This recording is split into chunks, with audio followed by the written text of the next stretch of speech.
the least, enjoyable thing about being off for a week for you? I think just waiting is the hardest thing. I mean, I think the layoff has helped us in many ways. It's allowed Christy to improve a lot. I think that's the first thing. I think we had enough other nagging bumps and bruises at the end of the season that they appreciated some extra days off. We kind of spaced it out. We took 2 days, practiced 3 days, took another day off. I think it's worked out well. We've had good scrimmages. Would I have preferred it to be 2 days shorter? Maybe, but it's been okay. It's been fine for our team. What were your takeaways from last night's game? Let's see. This is family TV. So what I said to myself was, "Wow." The ending of the game was about as crazy as you'll see. Beyond that, I don't know. Both teams made mistakes, and I guess the one that didn't make the last mistake at the end won or got lucky on a shot. I don't know which, but survive and advance no matter who you are. I think both coaches, saw their teams do great things and saw their teams make some mistakes. And at playoff time, we've preached to our team.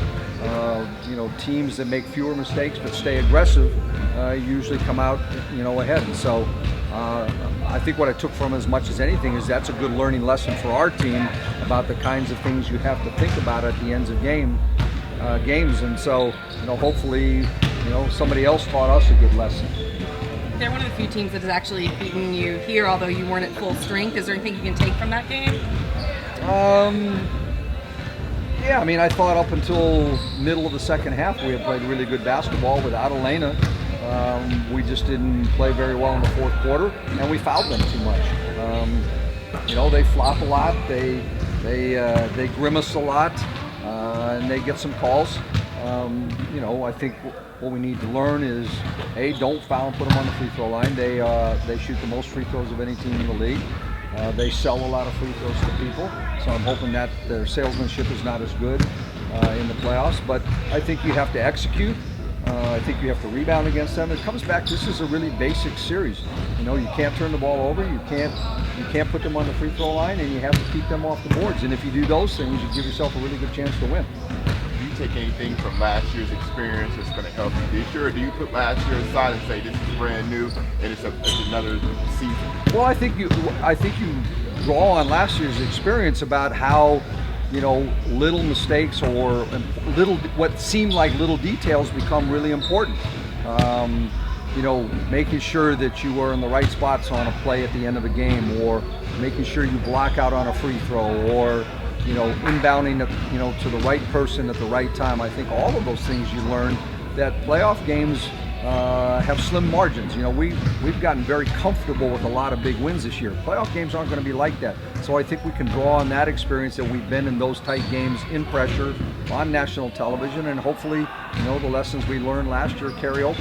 It's been a while since you guys have played Vegas. How have the Aces improved? What concerns you about what they do during the series? Well, I think obviously that they're the healthiest they've been in a while. I mean, after we played them, or right when we played them, Asia Wilson missed some games.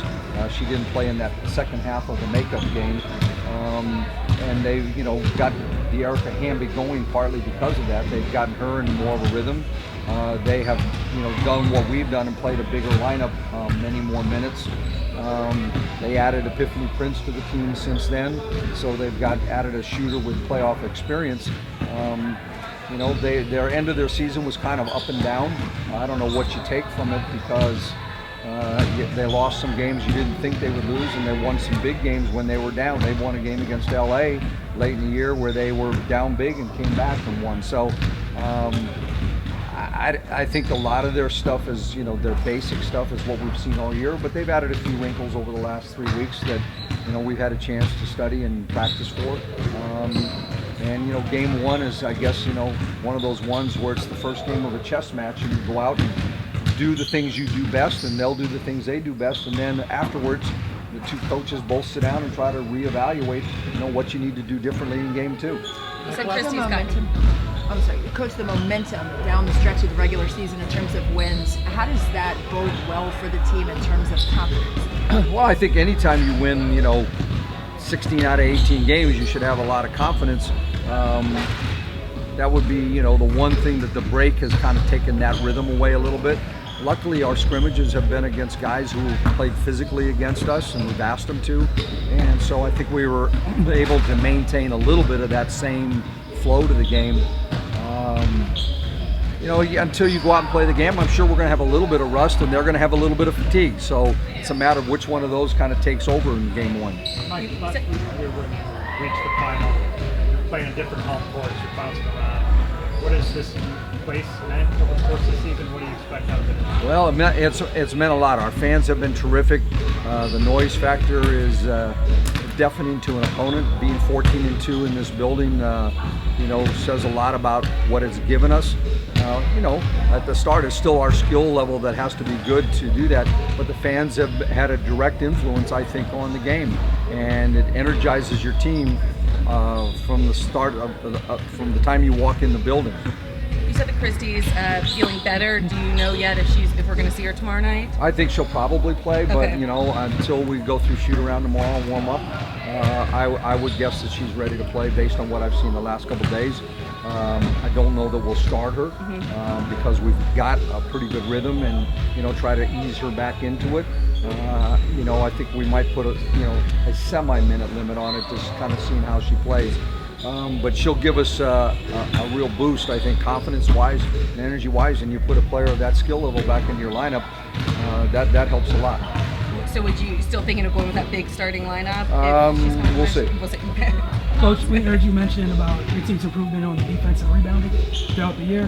How important is that going to be in this It's series? huge. I mean, Pat Riley used to have a saying that says, "No rebounds, no rings," and I think that holds true. That if you can hold your own, you don't have to dominate the boards, but you have to be able to hold your own against a good rebounding team. Historically, Bill's always had great rebounding teams. I think they're the best defensive rebounding team in the league right now. You don't get a lot of second shots against that length, but you have to be a little bit more opportunistic. But you can't give them second shots because second shots are easier shots, and a lot of times they're free throw shots because people end up fouling them on offensive boards. How would you? Oh, go ahead. Defensively, you're going to be matching up against Liz and Wilson. Do you have a plan, or what is? Well, we've had a plan all year, and we've done a pretty good job. I'm not going to tell you the plan. Let them figure it out tomorrow. But we've done a good job. I mean, LaToya is a great defensive center in our league. She's done a pretty good job against them. Elena and Wilson has been a great matchup all season. Two All-Stars going against each other. We'll see. How would you describe your history as a coach in the WNBA playoffs? Well, it depends. I mean, I've been in the playoffs a lot. We've won. I've lost in the finals 3 times. But there are a whole bunch of teams sitting home when you get to the finals too. So my second time in the finals, we were the best team in the league, and Lindsay Whalen in Connecticut got hurt in game 1 and barely played the rest of the series. So it's hard to judge. I mean, the fact that you keep getting there and you keep getting better. The thing for us, is we've had this team progress. So we lost in the semifinals 2 years ago. We lost in the finals last year, and we are back in the playoffs and the semifinals again. You just keep knocking at the door, and hopefully your experience and your skill improvement makes the difference this time around. We're a better team than we were a year ago. That doesn't guarantee anything, but we are a better team. In that respect, though, expectations are so high for the team. How do you think you guys handled it this year, from running back at the beginning of the media day up until now? How do they embrace this moment, knowing what's on the line? Well, I think the proof in that is in the results. I mean, they've had a target on their back since the first day of the season. We've been in the favorite, or one of the co-favorites for a long time, and yet we've kept winning. I mean, when you win 16 out of 18 and you have 2 or 3, 5 or 6 game winning streaks, I would say our players have handled it well. They haven't gotten too high or too low. When we've lost a game, we've bounced back almost immediately, except for that one little stretch when Elena was out. And I just feel like they have a confidence about themselves because they trust each other to do their jobs. They trust each other to make shots.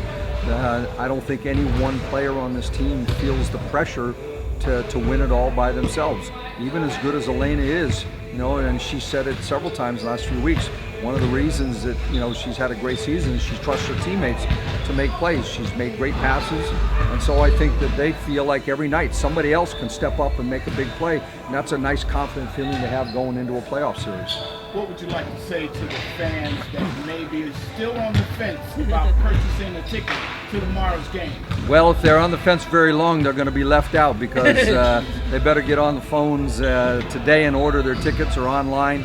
We're going to sell out most of this playoffs, so I think if they want tickets, they better start going. Otherwise, they'll be talking to the scalpers outside.